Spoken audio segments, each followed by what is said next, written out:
Le plus dur dans notre situation en tant qu'homme moderne, c'est de comprendre qu'aujourd'hui, il y a des agendas extrêmement délétères concernant les femmes. Le but actuel, c'est de faire en sorte que les femmes haïssent les hommes. Il y a une volonté, plus ou moins déguisée, de faire en sorte que les femmes détestent les hommes. Moi, j'ai été témoin de ça à la première personne, et je vais vous donner un exemple. Vous allez halluciner, les gars. Je me souviens, à l'époque où j'étais un petit peu plus dégénéré qu'aujourd'hui, mais j'étais déjà en rétention séminale, j'étais sur des applications de rencontres. Et à un moment, franchement, j'avais un truc, c'était un aimant à MILF. Et je rigole même pas en disant ça, quoi. Et franchement, moi, j'étais pas intéressé par les meufs plus jeunes, parce que les meufs de ma génération, si elles ont des enfants, elles sont dégénérées. Si elles en ont pas, c'est trop tard.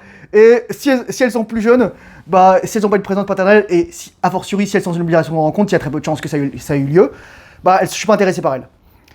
Mais bon, voilà, bref. Et donc moi je me recevais des commentaires toujours assez, littéralement très crus sur mon physique. Et à un moment il y a des nanas qui m'ont insulté, qui m'ont dit littéralement « Oui, de quel droit tu te permets d'être torse nu sur ta photo de profil ?» Et moi je regarde la meuf, Emily, tu sais, je fais la recherche et tout, je vois qu'elle est super woke et tout, je le comprends tout de suite.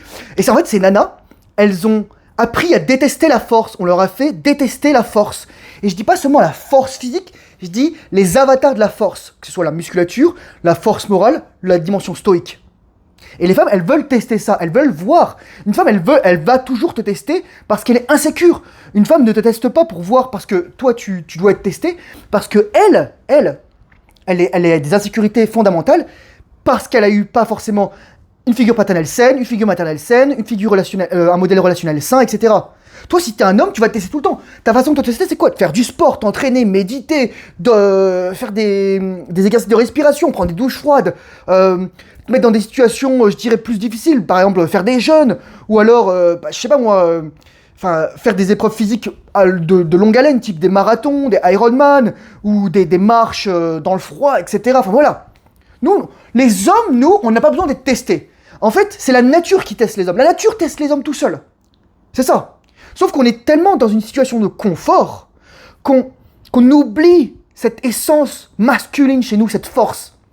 Et donc moi je dis qu'il y a une guerre entre les sexes, mais il y a une guerre contre les hommes et une guerre contre les femmes.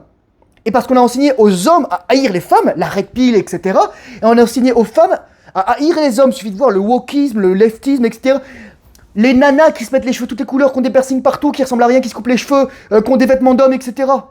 Les mecs qui mettent du vernis à ongles, qui pensent que les femmes, elles sont... oui, il faut juste être gentil avec elles, alors que la meuf, elle veut juste une chose, c'est que dans ton lit, pour la dominer, tu lui choques un petit peu la gorge, quoi. Et je rigole même pas en disant ça. Moi, je suis sans filtre, mec. Je vais te dire les choses comme elles sont. Écoute bien ce que je te dis, parce que ça te sauvera ton mariage, ça te sauvera ta vie plus tard. Donc... moi, j'étais témoin de ça. Il y avait une autre nana aussi, je me souviendrai toujours. Oh purée, les gars. C'était l'été 2023, je me baladais. Putain, les gars. Mais j'étais le mec que toutes les meufs regardaient. Et j'avais raconté cette histoire. Je me baladais dans la rue et il y avait une nana. Et tout à coup, c'est bon là, vous êtes bien torse nu comme ça. J'étais rue Masson, j'allais vers le jardin botanique, le stade olympique à Montréal.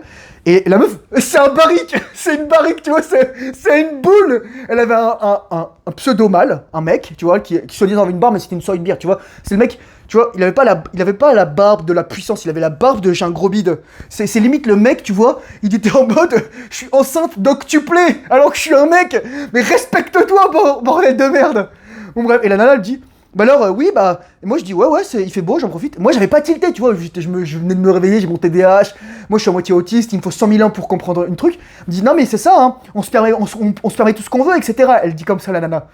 Et moi tout à coup je percute la planète, je fais, je comprends pourquoi elle dit ça. Et là je traverse la rue devant elle, et là du coup je fais ça comme ça, donc là, comme ça, je fais ça, et là elle fait, tu es derrière. Et là je savais pas si elle était gênée, frustré ou sexuellement excité, ou un ensemble des trois.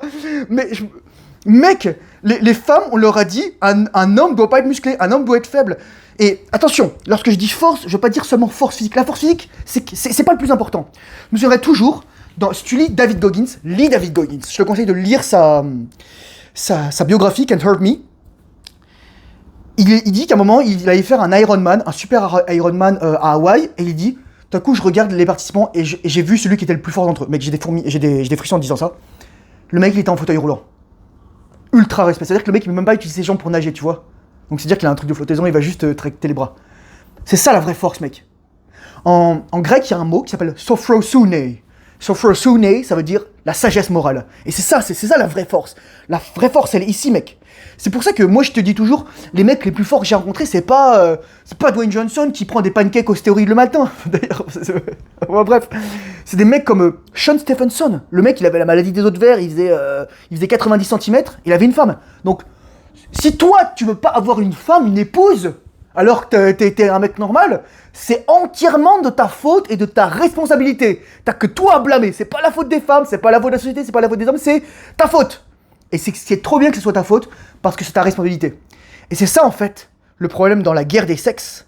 C'est que on rejette la faute sur l'autre. On se dédouane de notre responsabilité. La responsabilité, comme je dis toujours, c'est un des traits les plus masculins qu'il puisse avoir, la capacité à répondre de ses actes, avec la capacité à rendre des comptes, la capacité à gérer ses émotions, la capacité à être stable émotionnellement, et la capacité à voir, à planifier. Pour moi, c'est ça. Si tu veux être un homme, tu fais ces 4-5 choses-là, t'es un homme. Tu es un homme. Ok ? Donc c'est ça. Bon. Un autre exemple, je me baladais dans la rue, donc c'était encore en 2023, il y avait la nana, mais là je me baladais dans la rue, là je vois une nana, et je l'avais vue sur l'application de rencontre, cette nana. Cette nana, je vais vous dire, elle s'appelait Noémie, alors je vais pas donner plus de détails, elle s'appelait Noémie, et bon, elle avait multiples traumas, elle m'avait tout raconté, j'ai dit, putain.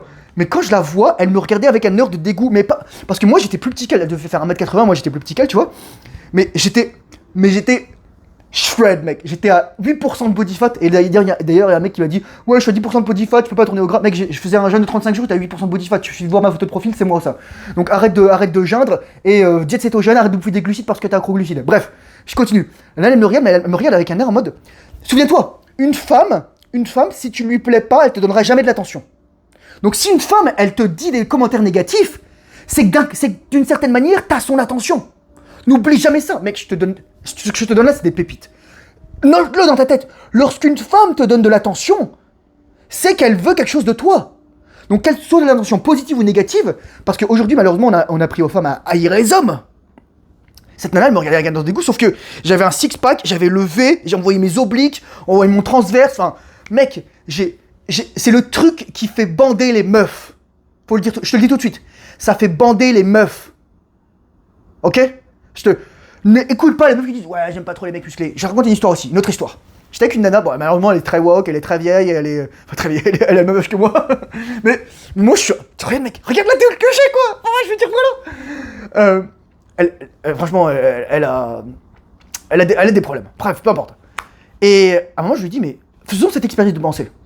T'as le même mec, la version musclée, la version pas musclée. Tu choisis laquelle? Bah la version musclée. Et là tu viens de me dire le muscle je m'en fous. Bah oui je m'en fous. Contradiction, mec. Contradiction. Encore une fois, je te dis, c'est les deux cerveaux de la femme. Il y a le cerveau de l'égalité qui dit les muscles, je m'en fous, et le cerveau sexuel qui dit oh mec, je veux que tu sois tellement musclé pour me retourner dans toutes les sauces comme une crêpe, comme un pancake, broum, broum, broum, là, tu sais, là, quand tu retournes la crêpe, hop là, écarter les cuisses de la dinde, tu vois ce que je veux dire? Pour fourrer la dinde. Bref. Oh là. Bon.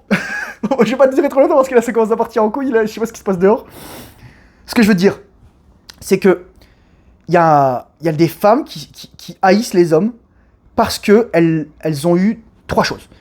Elles ont eu soit un père qui leur a manqué, soit la figure paternelle physique, psychique, psychologique, ok, soit elles sont tombées sur des hommes mauvais. Et moi, des hommes mauvais, c'est pas des hommes. Pour moi, c'est pas des hommes. C'est des incubes. Souvent, ça va être des mâles maléfiques. Voilà, c'est ça. Des mâles malveillants.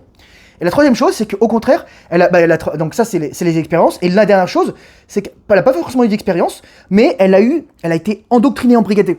Moi, je dis toujours, c'est le signe d'un mâle efféminé, parce que moi, tous les hommes sont des mâles, mais tous les mâles ne sont pas des hommes. Donc c'est le signe d'un mâle efféminé, qu'un mec qui va juste bouffer de la merde propagandiste, woke, et dire que les hommes et les femmes sont égaux, etc. Moi, je vais te dire une chose. Je voudrais terminer là-dessus sur la force, parce que ça, c'est le plus important. La force d'un homme, c'est pas sa force physique. La force d'un homme, c'est sa force morale, je t'avais dit. Mais je voudrais faire un point sur les violences conjugales. Une femme, les femmes entre elles, elles sont sans pitié. Si une femme se dispute avec une autre femme, je t'ai dit toujours, elles vont s'arracher les cheveux, elles vont se griffer, elles vont se donner des coups de sac à main, elles vont se mettre des gifles, etc. Il va rien se passer. Il va rien se passer de grave. Et c'est pour ça que les femmes, elles se permettent de dire tout et n'importe quoi. Sauf qu'elles sont entre femmes, et ça, elles l'oublient. Parce que lorsqu'une femme est ensuite avec un homme digne de ce nom, un homme qui est ancré, masculin, etc., et que pour X ou Y raison, cet homme s'est mis avec cette femme qui, elle, n'est pas éveillée, ou qui a des traumas, ou qui a oublié qu'elle était en face d'un mec qui pesait 125 kilos pour 1m90, et donc voilà quoi. Et le mec se met une claque, la meuf, elle perd toutes ses dents. Mais elle oublie ça. Donc si un jour, écoute bien, je vais te sauver ta vie. Si un jour, pour X ou Y raison, t'as qu'une nana qui est pas forcément éveillée, etc., et que toi t'es en position de force, tu dis ça. Écoute, ce que tu viens de me dire, ou ce que tu vas me dire, ou ce que tu as dit, ce que tu dis, etc., tu le dirais jamais si quelqu'un avait un pistolet sur ta tempe. Ok? Un truc comme ça. Tu le dis peut-être avec tes amies filles, mais moi, sache que je le tolérerai pas. Parce que il y a deux choses. Soit c'est fin de la relation, et là, c'est tu te respectes en tant qu'homme, soit il y a rétribution. Et rétribution, représailles. Dans ce sens-là. Pourquoi? Parce que un homme, il dira jamais à un autre homme des choses horribles, parce qu'il sait qu'il va se prendre un plomb dans la gueule. Il sait qu'il y a le danger du combat, de la mort. Une femme, elle se dit, je suis intouchable. Parce qu'elle projette ses séquences avec les femmes sur les hommes.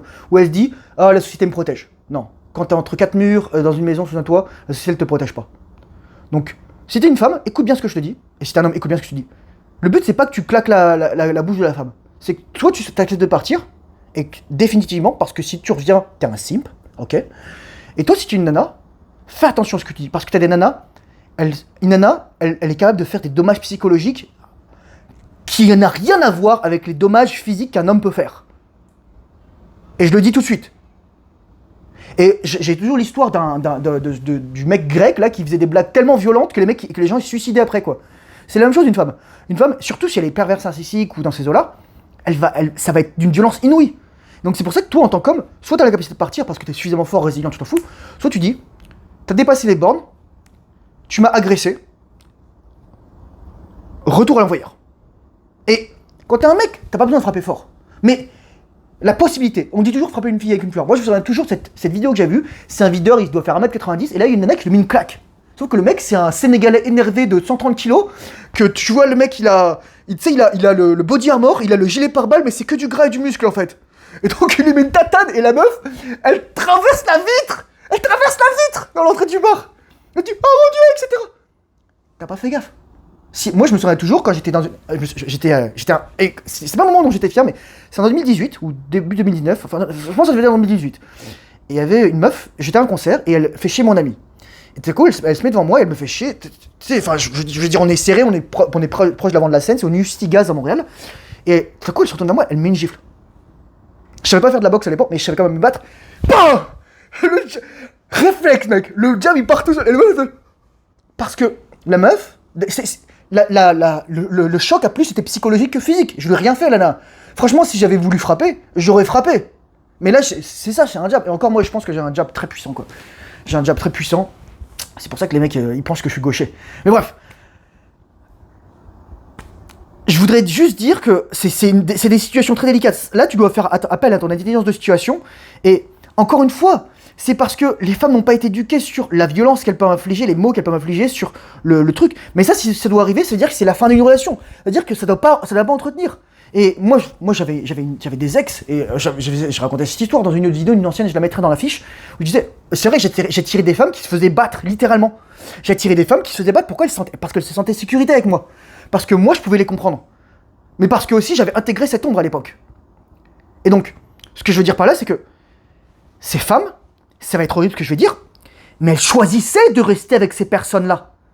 Parce qu'il y avait, dans la violence physique, elles se disaient, un homme qui peut se battre contre moi, peut se battre pour moi. C'est ça la logique. Mais tu te rends compte la logique, comment elle est défectueuse, comment elle est, en anglais on dit flawed, malsaine. Ces nanas, elles vont rester 3, 4, 5, 6, 7, 8, 10, 12 ans avec des mecs qui vont la tabasser parce qu'elles adorent ça. Parce qu'au lit, le mec, il lui spike ses émotions. Donc moi, je te dis, toi, si t'es un Jean-Robert gentil, etc., intègre ton ombre le plus rapidement possible. Et les gens, ils vont le sentir. Et comment t'attaques ton ombre, bonhomme? Tu fais un art martial. Tu vas taper des gens à la boxe, mais doucement, hein, voilà. Parce que si toi, tu sais pas te battre et tu commences à monter un petit peu vite avec un mec qui sait se battre, bah, il va te mettre un petit crochet du droit, un crochet du droit, crochet du gauche, tout ce que tu veux, quoi. C'est fini. T'as des mecs, souvent, ils pensent que le sparring, c'est pour se défouler. Arrête. Et t'as aussi des gens qui pensent que parce qu'ils font du sparring, ils savent se battre. Je veux dire, Moi, je vois des mecs, ils mettent leurs jambes tellement en avant lorsqu'ils se partent, parce que bah, ils sont comme ça. C'est voilà, ils mettent leurs jambes en avant. Toi, si t'es en un combat de rue, tu lui pètes la rotule. Tu lui mets un petit, tu sais, le knee kick, tu lui déboîtes, tu lui déboîtes, tu lui déloges la rotule, et voilà. Bon, c'est fini pour le mode close combat, mais moi, je te souhaite jamais d'avoir à frapper quelqu'un. Franchement, mais voilà. Mais il y a des moments, les gens, ils comprendront que ce langage. C'est pour ça que tu dois être capable de la force et de la violence la plus extrême. Pas d'appliquer le mal, mais de dire quelque chose comme, que ce soit un homme ou une femme, je te pardonne, je comprends que tu as souffert, je vais te transmettre une leçon aujourd'hui, bonne nuit. Boum. C'est vrai, c'est juste ça. C'est avec toute la bienveillance du monde. Et là, tu vois, je le dis même pas avec, genre, je suis en colère, j'ai des émotions, non. Je veux dire, tu vois, je comprends que tu as souffert, je comprends que la violence pour toi, ça c'est un moyen d'exprimer tes émotions, tes ressentis, mais je ne suis pas ton bouc émissaire, et tu as dépassé les bornes. Et je t'avais prévenu, et si je te le fais pas là, tu ne comprendras pas la leçon. Tu continueras de le refaire, jusqu'à ce que quelqu'un te le fasse. Donc autant que ce soit moi, autant que je sois le messager, parce que moi, tu vois, je vais te le faire avec bienveillance. Je t'envoyais à l'hôpital avec bienveillance. C'est vrai, c'est ça. C'est ça la vraie force. Donc, la guerre entre les sexes. Le seul moyen de sortir de tout ça, parce que, comme pour la plupart des hommes, mais aussi et pour toutes les femmes, pardon, je suis désolé, je me suis blessé là en déplaçant un truc, c'est que tu ne peux pas dire aux gens de changer. Les gens changeront quand ils sont prêts. Mais ce que tu peux faire, c'est leur montrer l'exemple. Et si toi tu montres l'exemple, si toi t'es ancré, t'es sain, t'es masculin, t'es fort, et que t'as des résultats ensuite, parce que crois-moi, inévitablement t'as un retard séminal, tu fais juste l'œuvre de Dieu, t'auras des résultats. L'univers va t'envoyer des trucs. C'est juste comme ça. Et ce que je te conseille aussi, donc en plus de faire un sport de combat et de continuer en rétention séminale, etc., c'est de faire très attention à ce que tu mets dans ta tête. Parce que là, moi, juste là, il y a quelques minutes, je me suis dit, tiens, je vais voir quelques trucs, etc. Et là, pareil, je recommençais à voir des nanas qui étaient sur des TikTok, etc., qui racontaient des conneries, etc. Tu voyais tout le fiel, toute la haine qu'il y avait dans les commentaires. Finalement, c'est des mecs qui font de l'argent sur la polarisation. Enfin, sur le clivage, pas la polarisation, sur le clivage. La polarisation, c'est sain. Le clivage, c'est malsain. Lorsqu'il y a polarisation, il n'y a pas de clivage. Lorsqu'il y a un clivage, on coupe en deux. D'ailleurs, c'est drôle parce que, juste par aparté, cleavage en anglais, to cleave, C-L-E-A-V-E ou C-L-E-A-V-A-G-E, ça veut dire soutien-gorge en anglais. Oui, parce que t'as des nanas, c'est le Grand Canyon. Bon, allez, j'arrête. J'espère que cette vidéo aura buté des mecs. La guerre des sexes, c'est pas pour demain que ça va finir, mais si toi tu veux faire changer les gens, change-toi toi-même. Comme disait Gandhi, sois le changement que tu veux être dans ce monde. J'espère que je t'aurai aidé, j'espère que j'ai pas été trop sans filtre. J'espère que les femmes me pardonneront pour avoir dit des choses comme ça, mais j'espère que si les femmes comprendront qu'on ne parle pas impunément à un homme digne de ce nom. Peut-être qu'il y a des mecs qui sont violents, qui se leur font du mal, etc., mais tous les hommes ne sont pas comme ça. Une femme ne comprend pas que les hommes dont elle parle, c'est seulement les hommes dont elle est attirée. Moi, j'ai envie de faire un exercice à une femme. Je vais terminer là-dessus. Si t'es une femme, écoute bien ça. Ou si t'es un mec et tu veux parler à des femmes et que tu veux dire voilà, est-ce que t'es attiré par le clodo dans la rue? Est-ce que t'es attiré par le commis d'épicerie dans le magasin? Est-ce que t'es attiré par le caissier? Est-ce que t'es attiré par le postier? Est-ce que t'es attiré sexuellement par le mec? Bon, à part si c'est un pompier là qui a le six-pack, etc. Non. Souviens-toi ce que je t'ai dit, les 4 trucs. Masculinité, physique, statut, argent. Tout est dit. Et les femmes, elles choisissent toujours des gens au-dessus d'elles. Donc plus une femme sera validée, sexuellement attirante, etc., plus elle va choisir des hommes qu'elle pensera être au-dessus d'elle. Donc t'as environ 30, 40, 50, 60, 70% en fonction des femmes, des hommes qui sont invisibles pour elles. Donc, la guerre des sexes prendra fin lorsque les hommes continueront d'être sur leur chemin, pas donner de l'attention gratuite aux femmes, et que les femmes élèveront leur conscience. Et il y a des femmes qui travaillent là-dessus, élèveront leur conscience et prendront conscience que, elles ont une dette de péremption. Et que ce qu'elles ont entre les jambes, c'est pas tout. Allez, sur ce, courage, force, honneur, bonne réussite, discipline, fais le travail difficile, surtout lorsque tu n'as pas envie. Et je te dis à très bientôt dans une prochaine vidéo. Au revoir.